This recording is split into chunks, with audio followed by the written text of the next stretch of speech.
नमस्कार दोस्तों, आप सभी का स्वागत है मेरे YouTube चैनल हर खबर आप तक में। चलिए आज शुरू करते हैं उत्तर प्रदेश की कुछ महत्वपूर्ण खबरें। शैक्षिक सत्र 2020-2021 का नया कैलेंडर जारी।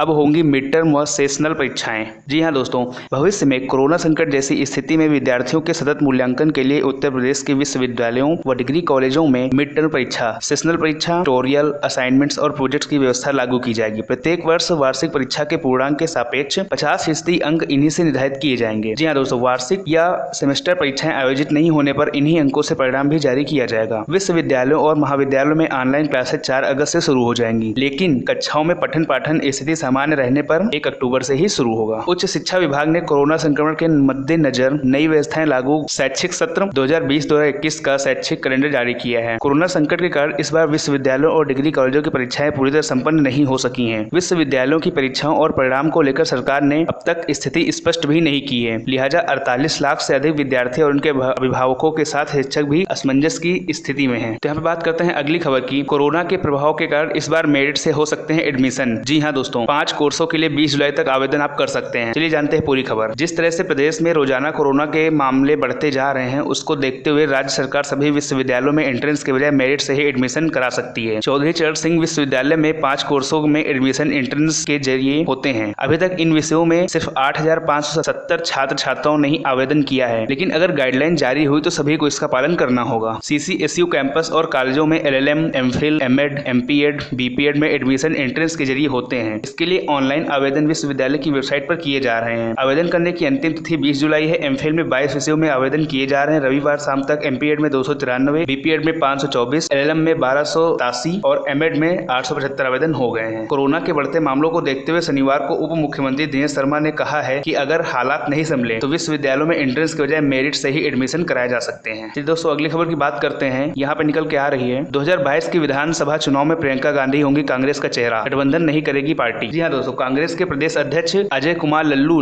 ने कहा कि वर्ष 2022 की विधानसभा चुनाव में महासचिव प्रियंका गांधी वाड्रा पार्टी का चेहरा होंगी। लल्लू ने स्पष्ट किया कि आगामी चुनाव में पार्टी किसी भी दूसरी राजनीतिक पार्टी के साथ गठजोड़ नहीं करेगी, सिर्फ पब्लिक, लोकतंत्र, युवा, किसान, गरीब, दलित और वंचित लोगों के सहारे चुनाव में उतरेगी। लल्लू ने कहा कि यूपी प्रियंका गांधी की जमीन है, वह और उनके परिवार के लोग यूपी के साथ विशेष लगाव रखते हैं। प्रियंका गांधी ने यहाँ के करोड़ों लोगों के दिलों में बसती हैं। इसमें किसी को कोई संदेह नहीं होना चाहिए कि अगला चुनाव प्रियंका गांधी के नेतृत्व में ही लड़ा जाएगा। तो यहाँ पे अगली खबर आ रही है। 2 दिन बंदी के बाद फिर खुला गोरखपुर शहर, लेकिन इन 3 जगहों पर 18 तक रहेगा लॉकडाउन। जी हाँ, जानते हैं पूरी खबर। पूरे प्रदेश में 2 दिन की पाबंदी के बाद सोमवार से गोरखपुर शहर के 3 थाना क्षेत्रों को छोड़कर सभी जगह लॉकडाउन में ढील दी गई। तिवारीपुर, कोतवाली और राजघाट थाना क्षेत्र के सभी मोहल्ले, गलियां, बाजार, कार्यालय पूरी तरह से 18 जुलाई तक बंद रहेंगे। हालांकि इन इलाकों में आवश्यक सेवाएं जारी रहेंगी। दवा की दुकानें, अस्पताल खुले रहेंगे। वहीं शहर के बाकी हिस्सों में सोमवार से दुकानें पहले से निर्धारित रोटेशन व समय के हिसाब से ही खुली। यहाँ पे बात करते हैं अगली खबर की। सावन के महीने में भगवान शिव को गंगा जल से कराएं अभिषेक, डाकघरों से होगी डिलीवरी। जी हाँ दोस्तों, आपने सही सुना। यदि आप कोरोना महामारी के इस दौर में सावन के पवित्र माह में गंगोत्री के गंगा जल से भगवान शंकर का अभिषेक करने के इच्छुक हैं तो डाक विभाग आपकी यह साध आसानी से पूरी कर देगा। अब आप शहर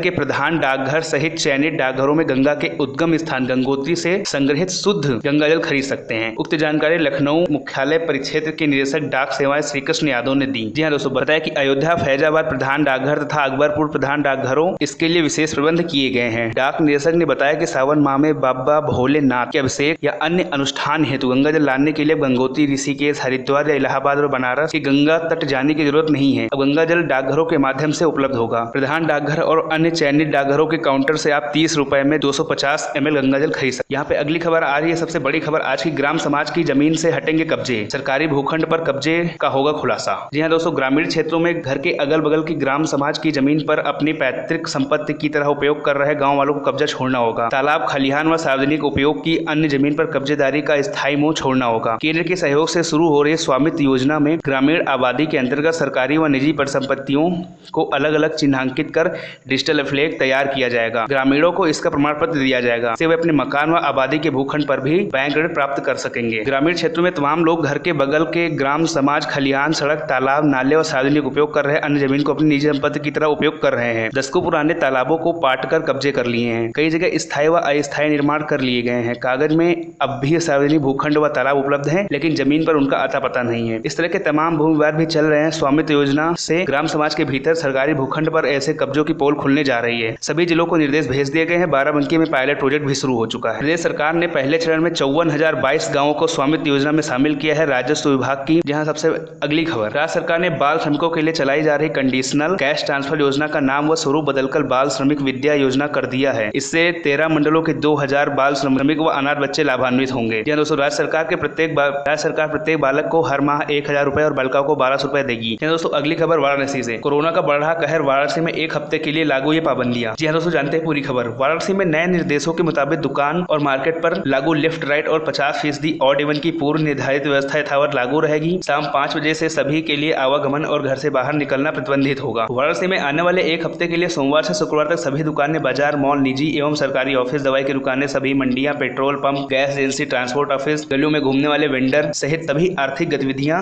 शाम 4 बजे तक होंगी। शाम 4 बजे इन सभी गतिविधियों को बंद करना अनिवार्य होगा। इसके अलावा शनिवार और रविवार को साप्ताहिक बंद रहेगा। नए निर्देशों के मुताबिक दुकानों और मार्केट पर लागू लेफ्ट, राइट और 50% ऑड इवन की पूर्व निर्धारित व्यवस्था यथावत लागू रहेगी। शाम 5 बजे से सभी के लिए आवागमन और घर से बाहर निकलना प्रतिबंधित होगा। शाम 5 बजे से सुबह 6 बजे तक कोई भी घर से बाहर नहीं निकलेगा। ये प्रतिबंध शहर और गाँव दोनों पर